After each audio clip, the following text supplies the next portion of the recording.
Oke, halo, selamat malam semua. Ketemu lagi di YouTube channel Pintar Saham, tempat kamu mendapatkan insight tentang saham yang bisa bikin kamu cuan.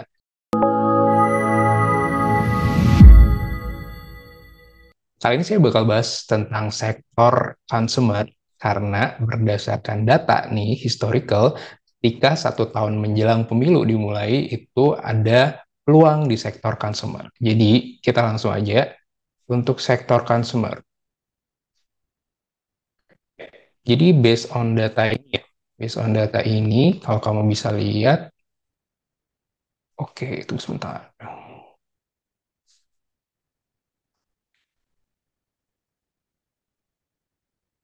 Jadi di sini terlihat consumer sector usually do well ahead of election. Dengan historical di sini yang diperhatikan adalah Unilever, Kalbe Farma, ICBP, dan Mayora. Ini ya. Jadi kamu bisa lihat pemilu 2014, 2019, dan bagaimana dengan 2024 nanti. Nah, apakah bakal terulang tren consumernya? Kali ini bakal saya bahas saham consumer yang kategori non-cyclical. Karena saham consumer ini sebenarnya ada empat, bisa kita bagi empat, yaitu food and beverage, makanan minuman, food and staples retailing, non-durable household product, sama tobacco atau rokok. Jadi kita bahas yang ini dulu nih, food and beverage. Saya bahas yang itu. Dan secara market cap, udah jelas sorry, udah jelas ketebak ya. Jadi emiten yang paling besar market cap-nya adalah ICBP, Cepin, Indofood, Mayora, Cimori, dan MLBI. Nah, ini kelihatan bedanya jauh banget emang dibanding yang lain. Tapi beberapa nama juga udah pasti terkenal ya, ICBP, Cepin, Indofood, Mayora, siapa sih yang nggak tahu. Terus dari sisi year to date, baru seminggu, 2013, 2023 ini mulai, itu sudah ada yang naik 21% kategori emiten makanan dan minuman, yaitu Jawa, PGUN, TAIS, Enzo, dan PSGO. Ya ini tidak terlalu ya. Dan untuk emiten makanan minuman, sebenarnya CPO itu masuk di sini semua. Jadi kayak DSNG, kemudian ada apa nih, SSMS, Palm, Palm itu udah nggak CPO lagi ya. Ini bisa di sini ya. Kelihatan seminggu pun udah ada yang naik 21%. Tapi saya nggak bakal bahas Jawa maupun PGUN. Dan untuk one year price return itu ada PANI, TAIS, PGUN, dan ADES untuk makanan dan minuman. Jadi makanan dan minuman ini bisa dibilang banyak banget potensi untuk dibahas emitennya. Cuman sayangnya kita terbatas ya. Jadi 3 emiten yang bakal saya bahas itu adalah yang gede-gede dulu nih, ICBP, Mayora, dan Carun, Cepin. Oke, jadi kita langsung aja untuk membahasnya. Pertama, saya mau bahas dari sisi ini dulu. Ke sini. Jangan teknikal dulu ya, tapi kita lebih ke data dulu, lebih ke tunggu sebentar. Ya, jadi kita bahas. Nah, kalau ngomongin makanan dan minuman, paling tidak kita harus bahas yang namanya forecast dari harga gandum. Karena ini kan pertama kalinya, kalau kita ingat waktu itu ICBP itu mengalami kerugian gara-gara kenaikan harga gandum akibat perang kemarin kan ya. Dan secara forecast sih untungnya di sini terlihat forecastnya turun nih, perkiraan harga gandumnya. Nah, dampaknya seperti apa? Kita lihat lagi di Indofood dulu nih. Nah, secara forecast, laba bersihnya kan dianggap tidak bakal lebih baik dibandingkan tahun sebelumnya. Jadi 2022 dianggap tidak bakal terlalu bagus dibandingkan 2021. Cuma di 2023 bakal naik. Dia bakal balik kisaran bahkan lebih baik dibanding pra-pandemi harusnya, atau the best-nya di tahun terakhir untuk laba bersihnya ICBP. Begitu juga dengan Mayora. Mayora sendiri di 2022 diperkirakan kinerjanya naik sekitar oke 10, 20, 30%, tapi di 2023 itu bakal lebih baik lagi. Ya, kelihatannya sampai menyentuh 2 triliun. Begitu juga dengan Carun.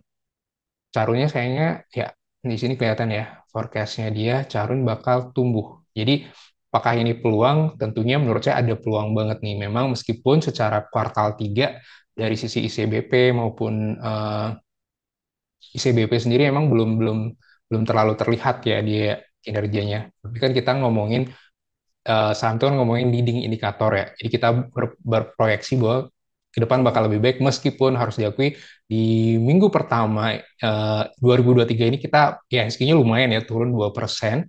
Itu juga net sell asingnya juga lumayan. Yang secara kalau kamu cek data itu memang based on data itu terlihat si investor asing pada pindah ke Asia Timur. Tapi apakah akan berkelanjutan terus dan sebagainya? Nah, kita untuk strategi menurut saya lebih baik tidak terlalu mencari saham yang big, investor asingnya besar. Itu bisa kamu cek di KSEI proporsinya. Nah, jadi kita lebih baik coba yang second line ataupun third line. Dari sisi teknikal sendiri, di sini kamu bisa lihat ICBP sebenarnya trennya udah mulai meningkat itu semenjak bulan Oktober. Dari sini kelihatan targetnya paling paling cepat atau paling ini dari sisi resisten ada di angka 10.400. Ya, tipis banget sih jatuhnya ya. Tapi di sini kan trennya udah mulai meningkat ya, uptrend ya kalau menurut saya ICBP.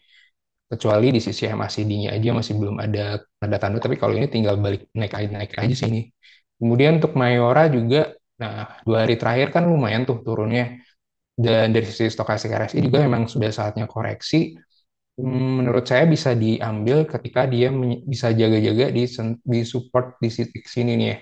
Bisa di 2330. Karena sekali lagi kalau time frame-nya 1 tahun ke depan, menurut saya masih ada peluang untuk Mayora. Begitu juga dengan Cepin. Nah, Cepin ini malah naik banget ya kemarin ya. Cuman volumenya tidak terlalu wow ya dibandingkan awal-awal Desember. Resisten berikutnya sih kalau dilihat dari sini itu di angka 6.350 gitu untuk Cepin. Jadi menurut saya tiga saham sektor makanan minuman ini masih ada peluang untuk secara time frame 1 tahun ke depan. Sekarang kita Nah, sekarang tergantung teman-teman sendiri bagaimana nih, apakah strateginya seperti apa. Karena menurut saya juga sempat menjadikan ICBP itu sebagai long term view ya, sebelum adanya perang waktu itu, dan tiba-tiba ada perang, harga gandum berubah, dan ICBP pertama kalinya mengalami kerugian di kuartal 2 kalau nggak salah, kuartal 2 kuartal 3. Jadi itu membuat ya itu menjadi kita agak, ketika perbedaan time frame, maka perbedaan saham pilihannya. Kalau dari saya sih brandingnya ICBP, Mayora maupun Cepin itu sudah punya nama. Jadi tinggal kinerja keuangannya dan tidak eksternalnya tidak terlalu ngaruh banget lah. Misalnya kalau ada kejadian-kejadian yang luar biasa, nah baru mereka drop. Gitu. Itu aja dari saya. Thank you banget. Semoga cuan selalu. Jangan lupa like dan subscribe dan masukkan pendapat kamu. Kira-kira emiten sektor mana yang bakal harus saya bahas ke depan. Thank you banget.